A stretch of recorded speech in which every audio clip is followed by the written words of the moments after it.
Hello friends, कैसे हैं आप सब। यूबर्ट में आप सभी का स्वागत है। आज हम जो बात करने जा रहे हैं वो है प्रेगनेंसी डाइट चार्ट। इसके बारे में हम बात करेंगे। जब एक लेडी प्रेग्नेंट होती है तो उसके माइंड में सिर्फ एक ही क्वेश्चन सबसे पहले चलता है। वो क्वेश्चन यही होता है कि उसे अपना डाइट प्लान कैसे करना चाहिए। ठीक है, अब मेरी जो जर्नी रही है उस जर्नी के बेस पे ही मैं भी आपसे कुछ बातें शेयर कर रही हूँ। शायद वो सारी बातें आपके लिए हेल्पफुल हो। ठीक है, तो जो मेरा प्रेगनेंसी डाइट चार्ट था उसके अकॉर्डिंग ही मैंने एक चार्ट बनाया है। डाइट चार्ट जो प्रेगनेंसी में डाइट चार्ट है उसी बेस पे बनाया है। आई होप आप सबको पसंद आएगा। वीडियो में एंड तक बने रहिएगा। और सबसे पहले ये कहना चाहूँगी, आपको अगर हमारा वीडियो अच्छा लगे तो प्लीज़ इसे लाइक कीजिए, शेयर कीजिए और सब्सक्राइब कीजिए। प्लीज़ सब्सक्राइब कीजिए। प्रेग्नेंट होती है तो उसमें बहुत सारे परिवर्तन होते हैं। ठीक है, हार्मोन्स, जब हमारी बॉडी में हार्मोन्स चेंज होते हैं प्रेगनेंसी के टाइम पे, तो उस टाइम पे हमारे अंदर भी बहुत सारे चेंजेस आते हैं। हमारा मूड स्विंग होगा, हमारे सर में दर्द हुआ करेगा, हमारा मूड बदल जाएगा। कभी हमको कुछ अच्छा लगेगा, कुछ नहीं अच्छा लगेगा, किसी अच्छी चीज़ की महक भी हमको नहीं अच्छी लगेगी। और उसी के साथ साथ हमें भूख बहुत लगेगी। किसी किसी को लगती है, किसी किसी को भूख नहीं भी लगती है। ठीक है, पर मुझे तो बहुत लगती थी।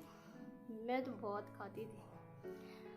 किसी किसी को लगती भी, किसी किसी को नहीं लगती है। तो चलिए हम उसी पे बात करेंगे। ठीक है, प्रेगनेंसी के फर्स्ट जो 3 मंथ होते हैं ना, उस 3 मंथ्स में बेबी का डेवलपमेंट होता है। ठीक है, तो उस टाइम पे हमें और हमारी कोख में पलने वाले बच्चे को हम अपना और उनका बच्चे का दोनों का ही ध्यान रखना चाहिए। ठीक है, और कुछ लोग ऐसे भी होंगे कि उनके आसपास काफ़ी जैसे कहते हैं कि आमतौर पे बोलते हैं सलाहकार, बहुत सारे सलाहकार हो जाते हैं कि आप ये करो, आप वो करो, आपको उससे फ़ायदा होगा, आपको इससे फ़ायदा नहीं होगा, आपको ये नहीं करना चाहिए। ठीक है, सबकी बातें सर आँखों पर, क्योंकि सब कोई भी आपका बुरा नहीं चाहेगा, सब आपके भले के लिए ही बोलेंगे। ठीक है, मगर देखिए, मैं सिर्फ आपसे इतना कहना चाहूँगी कि आप सिर्फ और सिर्फ अपने डॉक्टर की सुनिए सबकी। भाई, कोई बड़ा अगर आपको कोई सजेशन दे रहा है, कोई आपको जानकारी दे रहा है, तो प्लीज़ उसकी जानकारी को भी फॉलो करिए, मगर उसकी सबसे बेस्ट होगा। क्योंकि देखिए, जितने लोग होते हैं उतनी बातें करते हैं तो आपका कन्फ्यूज़न बढ़ता है। ठीक है, जब आप चेक करते हो, आपको लगता है कि हाँ यू आर प्रेग्नेंट, तो आप डॉक्टर के पास जाइए। डॉक्टर से अपॉइंटमेंट लेके उनके पास जाइए, उनसे पूरी सलाह लीजिए कि आपको कैसे रहना, कैसे नहीं रहना। ठीक है, उसके अकॉर्डिंग आप अपने पूरी प्रेगनेंसी पीरियड पूरा करिए। ठीक है, तो देखिए, प्रेगनेंसी में हमारा डाइट चार्ट कैसा होना चाहिए, आज हम उसी के बारे में बात कर रहे हैं। तो उसमें सबसे पहला जो हमारा सबसे पहला और सबसे इम्पोर्टेंट प्रोडक्ट है डेयरी प्रोडक्ट। हमें डेयरी प्रोडक्ट पे बहुत ज़्यादा फोकस करना है, क्योंकि डेयरी प्रोडक्ट में देखिए, डेयरी प्रोडक्ट में होता क्या है, दूध होता है, घी होता है, मक्खन होता है, दही होता है और छाछ होता है, बहुत से होते हैं। इनको हमें अपने खाने में शामिल कर, जो भी कमी होगी वो ये पूरी करेगा। ठीक है, और भ्रूण का विकास भी अच्छा करता है ये। ठीक है, तो आपको ये सब का सेवन करना है। दूध में जो कैल्शियम होता है ना, पर दही में उससे डबल कैल्शियम होता है। ठीक है, इसलिए दही आप ज़्यादा से ज़्यादा करिए। दही की आप लस्सी बनाइए, छाछ बनाइए, जो भी आपको अच्छा लगे आप खाइए, मगर आप दही भी अपने खाने में शामिल करिए। रोज़ जब आप खाना खाते हैं आप 1 कटोरी दही खा सकते हैं साथ में, आपको बहुत अच्छा रिजल्ट मिलेगा। आपके अंदर जो भी कैल्शियम की कमी होगी वो सारी ही पूरी करता है। सेकेंड हमारा जो पॉइंट होता है वो है दाल और बीन्स। दाल और बीन्स आपको अपने खाने में ज़रूर शामिल करना चाहिए। ठीक है, देखिए होता क्या है, आप दाल और बीन्स ज़्यादा से ज़्यादा खाने में शामिल करते हैं, और दाल और बीन्स जो होते हैं हमारे, इसमें बहुत ज़्यादा आयरन होता है और प्रोटीन होता है, और ये पूरा ही फाइबर युक्त खाना होता है। ठीक है, तो आप इसमें अरहर की दाल, मसूर की दाल खा सकते हैं। जब आपका मूड चेंज होता है, आप एक ही दाल खा के बोर हो गए, आपने दाल चेंज कर ली। बहुत सी दालें होती हैं, आप मसूर की दाल ले लीजिए, लाल मसूर की ले लीजिए, उड़द की ले लीजिए, बहुत बीज वाली दाल खाइए, अंकुरित दाल। ठीक है, जैसे हमने बीन्स की बात की तो अंकुरित दालें खाइए, वो भी आपको बहुत फ़ायदा करेगी। साथ ही जो प्रेग्नेंट लेडी होती है ना, उनको भी इसकी बहुत ज़्यादा आवश्यकता होती है। फाइबर की बहुत आवश्यकता होती है, प्रोटीन की तो बहुत ज़्यादा, कैल्शियम, प्रोटीन, आयरन। देखिए, कभी कभी डॉक्टर भी हमको देते हैं आयरन कैल्शियम की गोली ना, तो हमें बहुत आवश्यकता होती है इन सब चीज़ों की। तो हम अपने खाने में इस चीज़ शामिल करेंगे तो हमारी ये पूर्ति भी होती चाहिए। फ्रूट में आप क्या ले सकते हैं। देखिए, फ्रूट में आप केला ले सकते हैं, केला ले सकते हैं, अमरूद ले सकते हैं, आप सेब ले सकते हैं। फ्रूट देखिए, सभी फ्रूट अपने आप में ही एक बोलते हैं ना, अपने आप में ही कमाल की चीज़ है। हम तो यही बोलेंगे नॉर्मल भाषा में कि अपने आप में ही कमाल है। आप केला लीजिए, आप फ्रूट में आप एप्पल लीजिए, अनार खाएंगे आपका खून बढ़ेगा। कहते हैं ना बड़े बूढ़े लोग खून बढ़ता है, ठीक है। आप केला खाएंगे, केला में सबसे अधिक पोटेशियम पाया जाता है, सबसे अधिक पोटेशियम पाया जाता है, तो आप केला भी खा सकते हो। और केला आपका ऐसा होता है कि आप खाते हैं डाइजेस्ट भी अच्छे से हो जाता है ना। तो हमें ये सब चीज़ें अपने आहार में शामिल करना चाहिए, ठीक है। होल ग्रेन फूड्स ज़रूरी खाना चाहिए, क्योंकि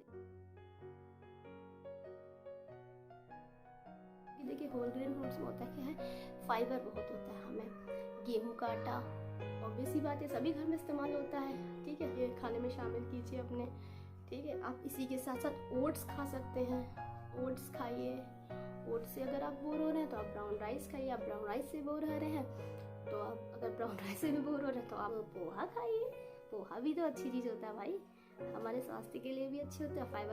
फाइबर से भरपूर खाना भी होता है। सब्जियां ज़्यादा होती हैं तो पोहा बनाने में मज़ा आती है, जब बनाने में मज़ा आती है तो खाने में भी मज़ा आती है ना। आप सब्जियां शामिल करिए अपने खाने में। आप टमाटर खाइए, टमाटर को खाने में शामिल करिए। गाजर खाइए, गाजर को भी शामिल कर सकते हैं खाने में। आप हरी पत्तेदार सब्जियां खाइए, जैसे आप पालक खा सकते हैं, सोया मेथी खा सकते हैं, सरसों का साग खा सकते हैं। ऐसे बहुत से साग है जो आप खा सकते हैं, ये सब हरे होते हैं। और पत्तेदार हरे जितनी भी सब्जियां होती है सभी लाभदायक होती हैं, क्योंकि इनमें बहुत अधिक मात्रा में आयरन पाया जाता है और फॉलिक एसिड पाया जाता है, जो कि हमें बहुत ही मतलब जब हम प्रेग्नेंट होते हैं उस टाइम पे हमें इस सब चीज़ों की ज़रूरत भी होती है। सबसे इम्पॉर्टेंट चीज़, अपने आपको फुल हाइड्रेटेड रखना चाहिए। फुल हाइड्रेटेड का मतलब समझ रहे हैं, मतलब बिल्कुल भी पानी पीने में कंजूसी नहीं करें। एक बात और कहना चाहूँगी कि जब आप खाना खा रहे हैं ना, अब ऐसा भी नहीं कि आप एकदम से खाना खा लीजिए। आप जब एकदम से खाना खा लेंगे तो आपको बहुत सारी परेशानियाँ भी होंगी, आपको गैस बनेगी, है ना, गैस की भी प्रॉब्लम आने लगेगी, बहुत सी सारी आती है। पेट में भी ऐंठन सी होने लगती है, क्योंकि भाई एक तो बेबी पेट में, ऊपर से आप खाना खा रहे हो अनियमित, तो उनका भी भार तो मतलब बेचैनी होती है ना। तो इसलिए आप खाना खाइए, थोड़ा थोड़ा खाना खाइए, कुछ ना कुछ पर आप खाते रहिए, ठीक है। ये नहीं कि आप खाना खा रहे हैं एक बार खा लिया, नहीं भी अगर परोठे बने हैं आपके घर में ना, आपकी सासू माँ ने बोला कि आपको खाना ही खाना है, खाना ही खाना, तो आपने कहा लो मेरा तो मन है नहीं मगर मुझे तो फिर भी खाना पड़ेगा, ऐसा कुछ नहीं ना। खाइए, आराम से खाइए, जितनी भूख लगे आपको उतना खाइए, पर उतना खाइए, उसके थोड़ी देर बाद फिर खाइए, ठीक। मतलब 2 से 3 घंटे के बीच में कुछ ना कुछ आपको खाते रहना चाहिए। मैं तो बहुत खाती थी, मैं तो ऐसे ही मैं इकट्ठा तो मैं खा ही नहीं पाती थी कभी भी, क्योंकि बेबी रहता ना तो आपका मन ही नहीं करेगा, इकट्ठा आप नहीं खा पाओगे। मगर मैं खाना खाने के बाद भी हर 2-3 घंटे में कुछ ना कुछ खाती रहती थी। तो प्लीज़ आप भी कुछ ना कुछ खाते रहिए, ठीक है, मगर इकट्ठा मत खाइएगा। मैं देखिए सबसे पहले मैं आपको ये कहूँगी कि आप इकट्ठा मत खाइए। इकट्ठा आप खाएंगे तो आपको ही दिक्कत होगी। आप 2-3 घंटे में कुछ ना कुछ आप खाते रहिए, ठीक है ना। तो इससे आपके लिए भी फायदा होगा और आपके बेबी के लिए भी, क्योंकि देखिए इससे लेकर 2 किलो तक का वेट बढ़ना चाहिए, इसलिए हमें खाना चाहिए। जब हमारा वेट बढ़ेगा तो बेबी भी ग्रो होगा, ग्रोथ अच्छी होगी ना। तो इसलिए हमें कुछ ना कुछ खाते रहना चाहिए, क्योंकि हमारे पहले 3 महीने में जो हमारा वेट है वो कम से कम आधा से 2 किलो तक के तो बढ़ना चाहिए, ठीक है। अब बात आती है कि हमें क्या नहीं खाना चाहिए, ठीक है। तो हमें देखिए क्या नहीं खाना चाहिए, हम आपको उसके बारे में। सबसे पहला, कच्चा अंडा नहीं खाएंगे आप, ठीक है। आप कच्चा अंडा नहीं खाएंगे। आपको आधा पका हुआ मीट नहीं खाना है, जो कि देखिए सभी खाते हैं और अच्छा भी पौष्टिक होता है, मगर पूरी तरह से पका हो तब खाइए, ठीक। उसी के साथ साथ आप पपीता बिल्कुल नहीं खाएं, क्योंकि पपीते की तासीर गर्म होती है, जिससे गर्भपात का बहुत अधिक चांस होता है, इसलिए ये नहीं खाएंगे। किसी भी प्रकार का स्ट्रेस लेंगे, किसी भी प्रकार की टेंशन लेंगे तो वो हमारे बेबी के लिए बहुत ही बड़ी खतरे की घंटी होती है। तो हमें कभी भी स्ट्रेस नहीं लेना चाहिए प्रेगनेंसी टाइम में। इनफैक्ट पूरी प्रेगनेंसी में आपको कभी नहीं स्ट्रेस लेना है, ठीक है। लो डाइटिंग और स्पाइसी तो खाना बिल्कुल भी नहीं खाना है, सादा खाना खाइए, बहुत ज़्यादा मसालेदार खाना बिल्कुल भी मत खाइए, ठीक है। और आपको जब सुबह सुबह उठते हैं आपको वॉमिटिंग होती है, मुझे भी स्टार्टिंग में होती थी, तो मैंने डॉक्टर से पूछा, भाई मेरे 1 बार हुई 2 बार, पर ज़्यादा वॉमिटिंग भी नहीं अच्छी होती। मैंने डॉक्टर से पूछा, मेरा डॉक्टर मतलब मुझे ऐसे वॉमिटिंग होती है, तो डॉक्टर ने मुझे सजेस्ट किया कि आप सुबह उठते हो तो उस टाइम पे आप 1 कप चाय पियो, काली चाय पियो, नींबू वाली पियो या काली चाय पियो, ठीक। आपकी जो वॉमिटिंग वाली समस्या है वो दूर हो जाएगी, ठीक है। तो मैं भी आपसे ये कहूँगी कि आप सुबह उठ के काली चाय पीजिए। काली चाय पीने से आपके जो भी मतलब प्रॉब्लम होती है ना वॉमिटिंग वाली, वो प्रॉब्लम दूर हो जाएगी आपकी, सबसे पहली चीज़। ठीक है, दूसरी चीज़, अगर जब आप सुबह उठते हो आपको थकावट सी महसूस होती है, हम 1 कप अगर आप अदरक वाली चाय पी लो तो भी आपके लिए गुड होगा, आप नींबू पानी पी लो तो भी आपके लिए गुड होगा, आप नारियल पानी ले सकते हो। बस आप ये समझ लो किसी न किसी फॉर्म में आपको पानी लेना है, ठीक है, पानी की कमी नहीं करनी। तो हमें पानी की कमी नहीं करनी, हमें पूरी प्रेगनेंसी में पानी ज़्यादा से ज़्यादा पीना चाहिए। देखिए, जो मेरी डॉक्टर थी वो भी मुझसे हमेशा जब भी मैं जाती थी ये बात मुझे ज़रूर कहती थी कि पानी आप बिल्कुल मत कमिए, पानी आप ज़्यादा से ज़्यादा पीजिए, ठीक है, इनफैक्ट 2 से 3 लीटर तक। तो मैं भी आपसे ये कहना चाहूँगी कि 2 से 3 लीटर तक के पानी तो आप पीजिए, पानी की बिल्कुल भी कमी मत करिए, ठीक है। उसे नहीं करना चाहिए पानी पीने के लिए, क्योंकि हमारे जो स्टार्टिंग के 3 मंथ्स होते हैं ना, उन्हीं 3 मंथ्स में हमारा बेबी डेवलपमेंट होता है, ठीक है। तो बेबी डेवलपमेंट अच्छे से अच्छा तभी रहेगा जब आपकी एक डाइट अच्छी रहेगी, ठीक है। तो प्लीज़ आप ज़्यादा से ज़्यादा इसको शेयर कीजिए, लाइक कीजिए और सब्सक्राइब कीजिए। आपको वीडियो पसंद आए तो प्लीज़ हमारे चैनल को सब्सक्राइब कीजिए, लाइक कीजिए और शेयर कीजिए। तब तक के लिए बाय बाय।